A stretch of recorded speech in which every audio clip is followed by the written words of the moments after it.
जब वो उस पहाड़ से उतरा, तो एक बड़ी भीड़ उसके पीछे हुई।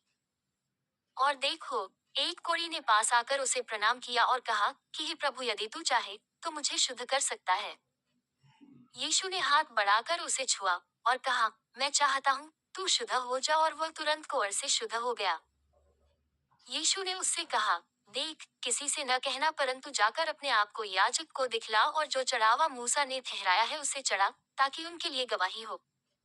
और जब वह कफरनहूम में आया तो एक सूबेदार ने उसके पास आकर उससे विनती की कि हे प्रभु, मेरा सेवक घर में झोले का मारा बहुत दुखी पड़ा है।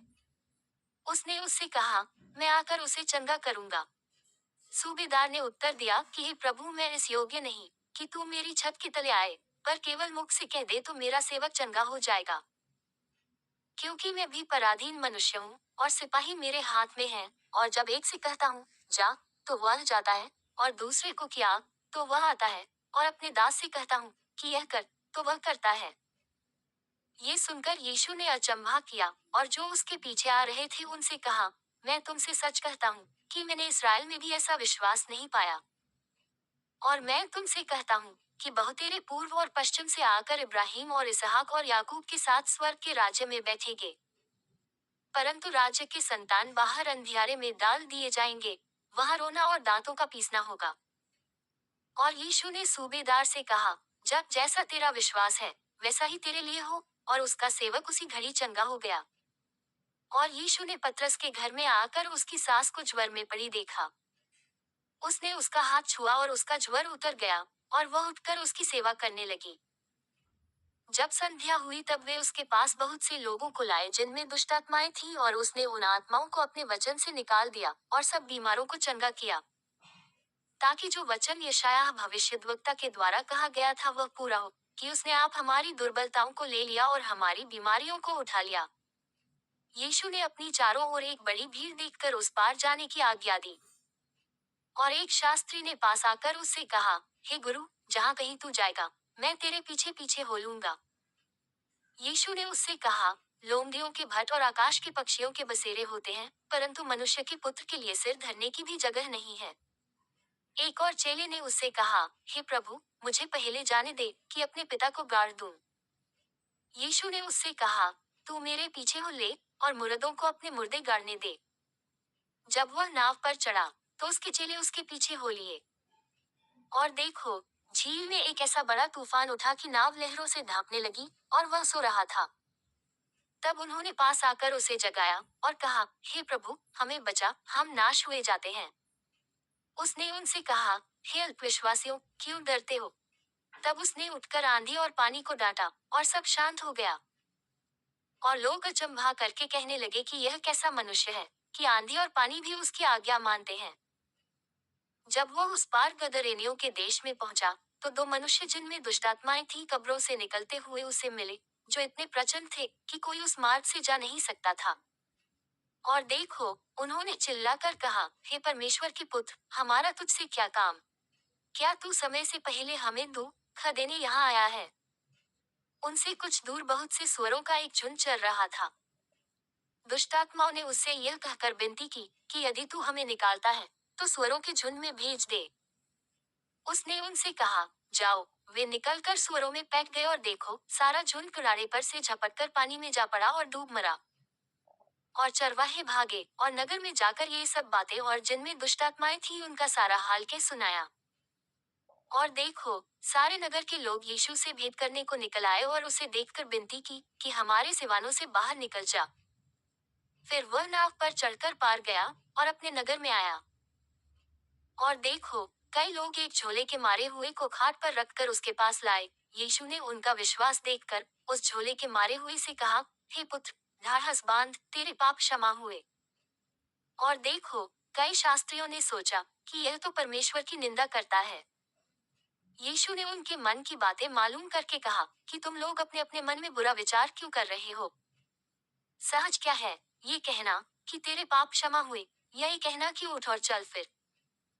परंतु इसलिए कि तुम जान लो कि मनुष्य के पुत्र को पृथ्वी पर पाप क्षमा करने का अधिकार है। उसने झोले के मारे हुए से कहा, उठ, अपनी खाट उठा और अपने घर चला जा।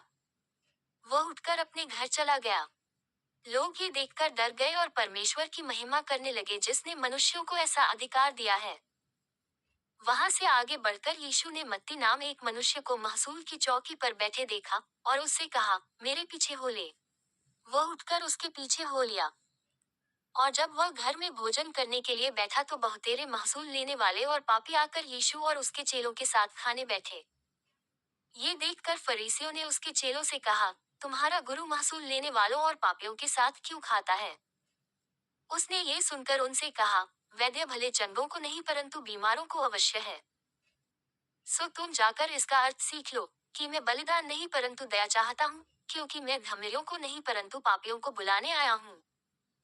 तब यूहन्ना के चेलों ने उसके पास आकर कहा, क्या कारण है कि हम और फरीसी इतना उपवास करते हैं, पर तेरे चेले उपवास नहीं करते? यीशु ने उनसे कहा, क्या बराती जब तक दूल्हा उनके साथ है शोक कर सकते हैं?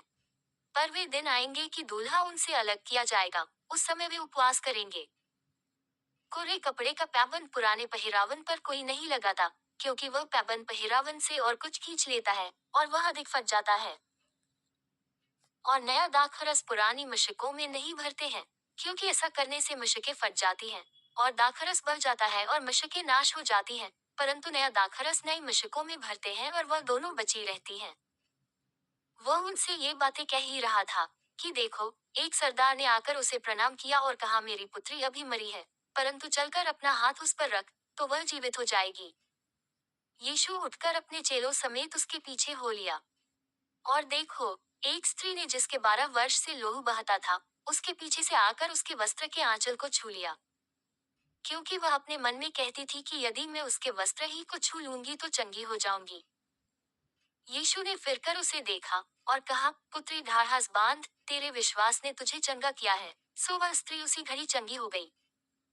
जब यीशु उस सरदार के घर में पहुंचा और बांसुरी बजाने वालों और भीड़ को हुल्लड़ मचाते देखा तब कहा, हट जाओ, लड़की मरी नहीं पर सोती है। इस पर वे उसकी हंसी करने लगे। परंतु जब भीड़ निकाल दी गई, तो उसने भीतर जाकर लड़की का हाथ पकड़ा और वह जी उठी। और इस बात की चर्चा उस सारे देश में फैल गई। जब यीशु वहां से आगे बढ़ा, तो दो अंधे उसके पीछे ये पुकारते हुए चले कि हे दाऊद की संतान, हम पर दया कर। जब वह घर में पहुंचा, तो वे अंधे उसके पास आए और यीशु ने उनसे कहा, क्या तुम्हें विश्वास है कि मैं ये कर सकता हूँ? उन्होंने उससे कहा, हाँ प्रभु। तब उसने उनकी आंखें छूकर कहा, तुम्हारे विश्वास के अनुसार तुम्हारे लिए हो। और उनकी आंखें खुल गई और यीशु ने उन्हें चिताकर कहा, सावधान, कोई इस बात को न जाने। पर उन्होंने निकलकर सारे देश में उसका यश फैला दिया। जब वे बाहर जा रहे थे, तो देखो, लोग एक गूंगे को जिसमें दुष्टात्मा थी उसके पास लाए। और जब दुष्टात्मा निकाल दी गई, तो गूंगा बोलने लगा और भीड़ ने अचंभा करके कहा कि इसराइल में ऐसा कभी नहीं देखा गया। परंतु फरीसियों ने कहा, ये तो दुष्टात्माओं के सरदार की सहायता से दुष्टात्माओं को निकालता है। और यीशु सब नगरों और गांवों में फिरता रहा और उनकी सभाओं में उपदेश करता और राज्य का सुसमाचार प्रचार करता और हर प्रकार की बीमारी और दुर्बलता को दूर करता रहा। जब उसने भीड़ को देखा तो उसको लोगों पर तरस आया, क्योंकि वे उन भेड़ों की नाई जिनका कोई रखवाला न हो, व्याकुल और भटके हुए से थे। तब उसने अपने चेलों से कहा, पक्के खेत तो बहुत है पर मजदूर थोड़े हैं। इसलिए खेत के स्वामी से विनती करो कि वह अपने खेत काटने के लिए मजदूर भेज दे।